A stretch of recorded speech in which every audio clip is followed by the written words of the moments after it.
some good old hot chocolate, folks. On this cool day in Alabama. Boy, we had some cold winds for sure here in Alabama today. But hey there, everybody. Hope everybody's doing well. So I'll tell you a little story about a fellow of mine I know really well. We'll start all the way back when they were born. It was 86 of October 13th. So the little guy was born, and when he was born, he broke his collarbone, his right collarbone, and he broke it because he was the chunky of a fella coming out. They said he was 8 pounds, 14 ounces, so just shy 9 pounds, naturally born, bless their mama. But yeah, it's the big coming out, broke his collarbone. Parents said he'd kind of opened up his eyes and he'd look a little bit and then shut them back, but oh no, forget it. And you roll on down the road quite a few years, he said, and one day they woke up and he had some sisters and a brother, and one morning they wake up and his oldest sister's just writhing and yelling in pain, and he said they're not the type that really to worry and fuss about pain, more just rub some dirt on it or bite a stick and go home. But she couldn't stand it and rushed her off to the ER, and his appendicitis pretty bad, and so of course she had to have surgery for that.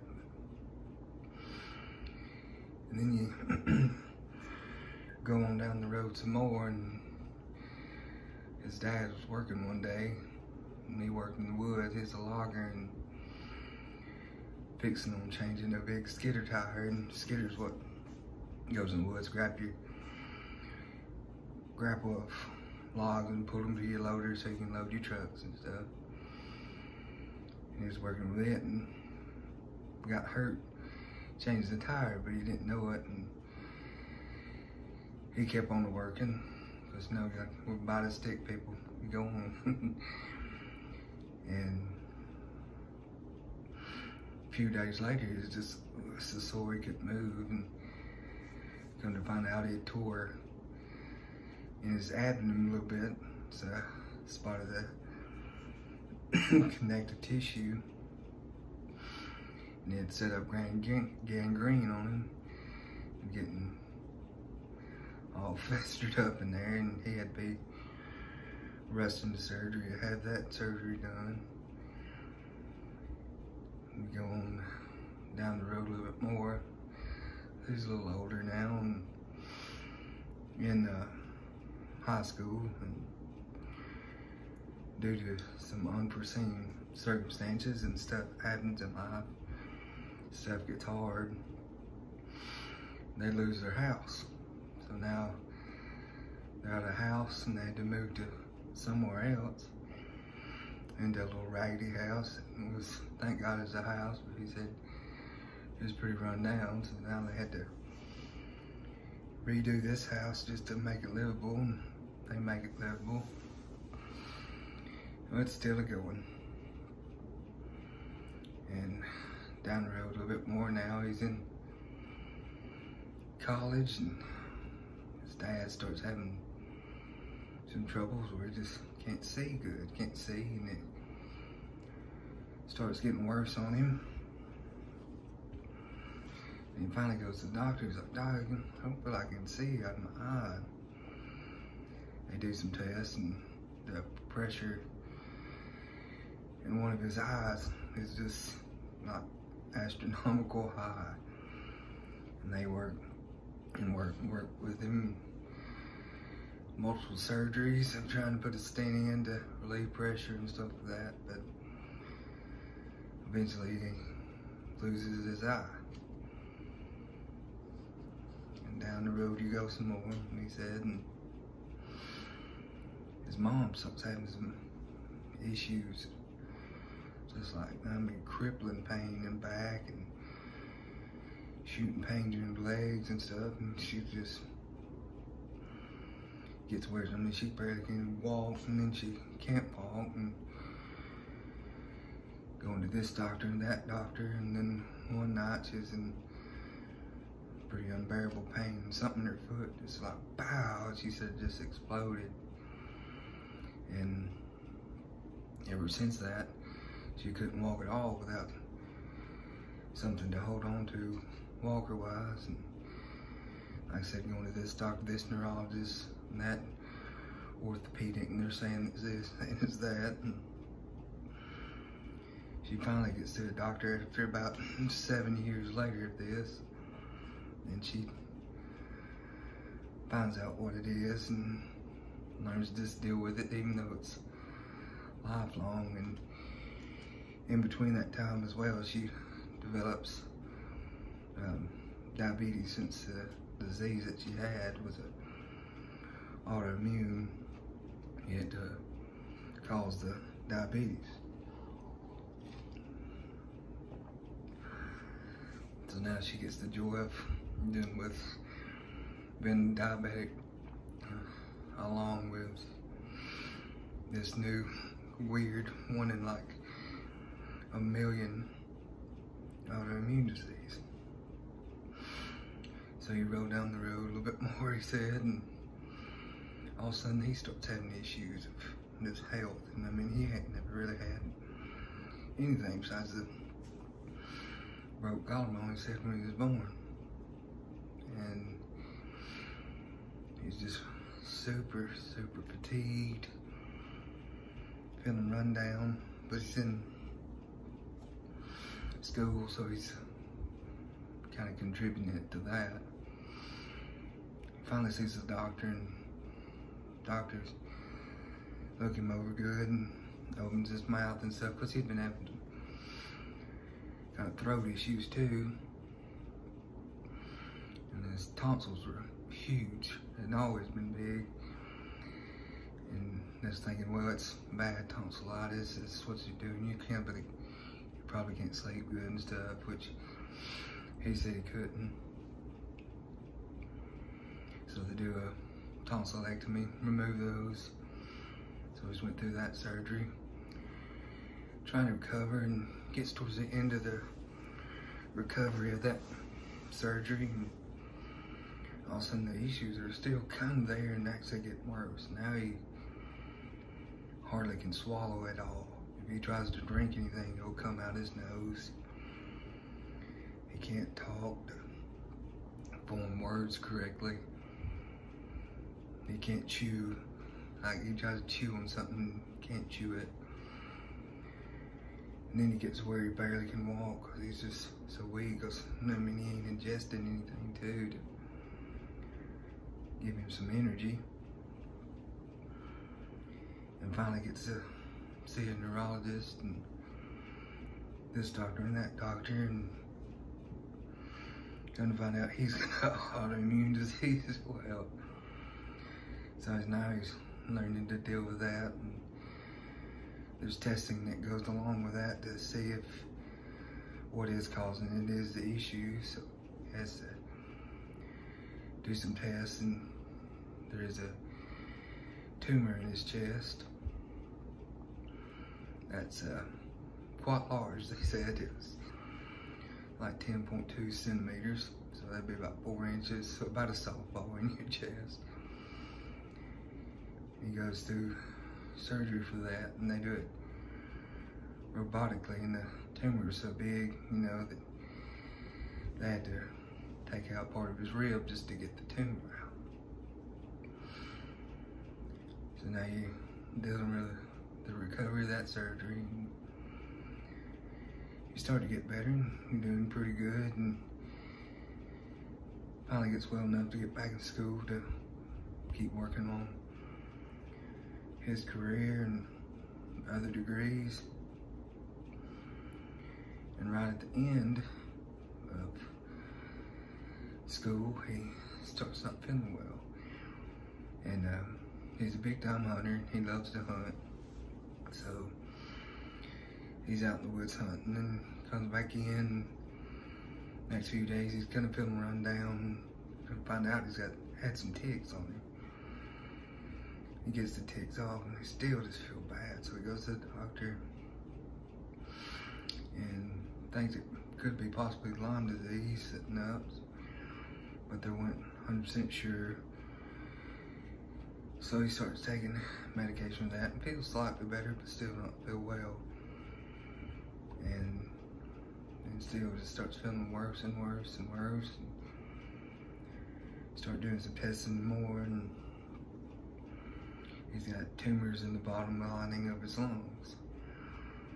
So he's still not feeling well, and then they start some chemo, but by the time they started it, he had already developed pneumonia. So started the chemo and couldn't continue doing the round because he was so sick with pneumonia. And by the time he got so sick that he didn't know what was going on, he said, and lands him in the hospital for about a quarter of the year. And by that time he's gotten so weak he can't walk and talk again because they've had to trach him and intubate him as well. So now he's gonna learn to walk and talk again. And during all that time with the physical therapy, he has a accident and breaks his back, fractured some of his vertebrae in his back. But now he's dealing with this as well. But you know, like I said, he's still about a stick person to go on, he said.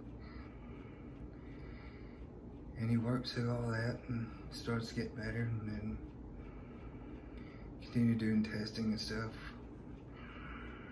And still had to start the chemo again because the tumors are still there and they've grown some. So he goes to a full round of chemo, and tumors shrink pretty well, and think they're gonna stay where they are, and they come off of it. Well, he's doing pretty good. But he starting feeling bad again from the autoimmune disease. Since the chemo was kind of knocking down his immune system, he's doing well, but now it's kind of come off. So they're trying to get him fixed with new medication. They finally get him on it after about 2-3 months, and he starts it, and it really starts helping. He's doing really well, doing good. But with having tumors and stuff, you have to continue to do testing and checking to make sure they're not growing or getting worse. But they do some scans and come to find out they've grown and 2 more spots have come. So chemo has started again. And if you ain't figured out by now, I'm the fella in the story. So yeah, started chemo again, which y'all knew that from the last video I did. And through all that time up till now, you know, the fella, me, has lost all his grandparents through this time as well. One was kind of expected. He had got sick. He had heart valve replacement surgery. That was way before me though. But he had a pretty good life, and just finally it kind of caught up to him, and he passed away from that. And my granny, hers was a little bit less. We didn't really expect it as much. She's working in the garden, which God bless them. They grew a garden that was big enough to feed their whole county. But I guess when you were raised during the Depression era, you save everything and grow everything you can. And she's working in the garden, got a cut. went to see the doctor about it and took some antibiotics, and they kind of had an adverse effect to her, and she was in and out of the hospital, and then eventually she passed. But it was more unexpected. And then the other two grandparents, one of them had dementia for a while and Alzheimer's, and that finally caught up to her. And then my grandfather had cancer and dealt with it for pretty 2 hard years, and it caught up with him as well. They're all this time too, my brother and sister-in-law had a beautiful baby boy and took him home. He has some stomach issues, and he's only a few days old, and now he's having to have surgery to fix it. Little bitty fuck. My sister too. She was pregnant during this time, had 3 other little ones, and one of them got really bad sick and landed in the hospital, and she was so stressed over that their youngest one came a little bit early. So that was unexpected and scary too, having a little preemie on the way. But through all that, I'm still here. All that stress, all the stuff that happens in life, stuff that kicks you in the teeth, like I always like to say, because life is gonna kick you in the teeth. But what are you gonna do about it? Cry about it, or keep on moving? And I choose to keep on moving, because that's the only way to go. And I got a little saying to come up with it, with stuff like this and everything, is just shut up, suck it up, and smile. And really, if you think about it, that's about the best way to go. Shut up about your fussing and worrying about this and that and everything else. Because all that time spent fussing and whining about it is lost time of solving the problem. Suck it up in the sense of stop being a wuss. There's folks, way too many folks in this world that are wusses that fuss about anything and everything. The first part, like I said, stop fussing, shut up. Shut up, suck it up, and then just smile. Because you've got if anything, you have the blessing of time. Because that time means there's time for growth, time for change, time to get better, time for a lot of things. But there ain't time for the fussing. Shut it up and keep going. Don't be like them turds out of fussing and whining. Let them live their sorry little lives of fussing and whining and being sorry about their dang selves. And you keep going. And you be the one that's almost like, dang, all of that. And somehow,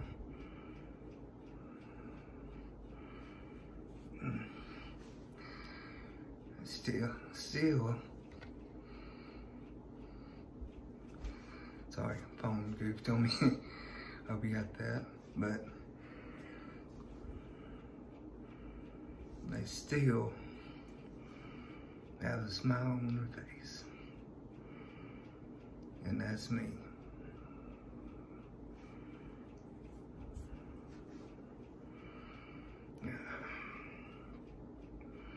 It sucks, but it is what it is. But anyways, that's a little part of my story. Junk went on And I'm still here.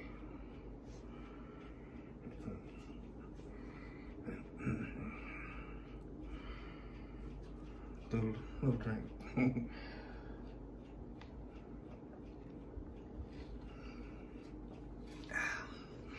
Hot chocolate's off the trick. Like I said, I'm still here. And I'm still here for a reason. So, whatever it is in your life, remember, shut up, suck it up, and smile. And get through it. And like I was saying, I'm still here.